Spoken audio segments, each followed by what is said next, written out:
Hi friends, ಇದು ಮಂಗಳವಾರದ morning mini vlog ಆಗಿರುತ್ತೆ. ನನ್ನ ಮಗ ಇನ್ನೂ ಆರಾಮಾಗಿ ಮಲ್ಕೊಂಡಿದ್ದ. ಸೊ ನಾನು ಅಮ್ಮಂಗೆ ಹೆಲ್ಪ್ ಮಾಡೋಣ ಅಂತ ಸ್ವಲ್ಪ ಬೇಗ ಎದ್ದು ಬಂದೆ. ಅಮ್ಮ ರಾತ್ರಿನೇ ಅಕ್ಕಿ ನೆನೆ ದೋಸೆಗಂತ. ನಾನು ಅಕ್ಕಿ ಎಲ್ಲ ರುಬ್ಕೊಟ್ಟೆ. ನೈಟೇ ರುಬ್ಬಿಟ್ರೆ ಅಕ್ಕಿ ತುಂಬ ಹುಳಿ ಬರುತ್ತೆ. ಹುಳಿ ಐಟಮ್ ನಮ್ಮ ಕಡೆ ಮಾಣಂತಿಯರಿಗೆಲ್ಲ ಕೊಡಲ್ಲ ಇಷ್ಟು ಬೇಗ. ನಾನು ಹುಳಿ ಐಟಮ್ ತಿಂದರೆ ಎದೆ ಉರಿ ಬರುತ್ತೆ, ಗ್ಯಾಸ್ಟ್ರಿಕ್ ಆಗುತ್ತೆ.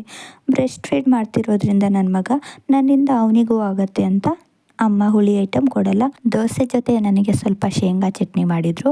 ಹಾಗೆ ಅಮ್ಮವರಿಗೆ ಆಲೂಗೆಡ್ಡೆ ಪಲ್ಯ ಮಾಡ್ಕೊಂಡಿದ್ರು. ಆಲೂಗೆಡ್ಡೆನೂ ಇಷ್ಟು ಬೇಗ ನಮಗೆ ಕೊಡಲ್ಲ. ಹಾಗಾಗಿ ಅಪ್ಪನಿಗೆ ಮತ್ತು ಅಣ್ಣಂಗೆ ನಾನು ದೋಸೆ ಹಾಕ್ಕೊಟ್ಟೆ. ಅವರು ಟಿಫನ್ ಮುಗಿಸಿ ತೋಟಕ್ಕೆ ಹೊರಟರು. ಇವತ್ತು ವರ್ಷದ ಮೊದಲನೇ ಹಬ್ಬ ಸಂಕ್ರಾಂತಿ.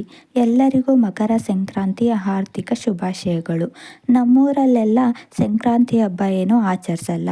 ಆದರೆ ಮನೇಲಿ ಅಮ್ಮ ಸ್ವಲ್ಪ ಏನಾದರೂ ಸಂಜೆ ಸ್ವೀಟ್ ಮಾಡಿಕೊಡ್ತಾರೆ ಅಷ್ಟೇ.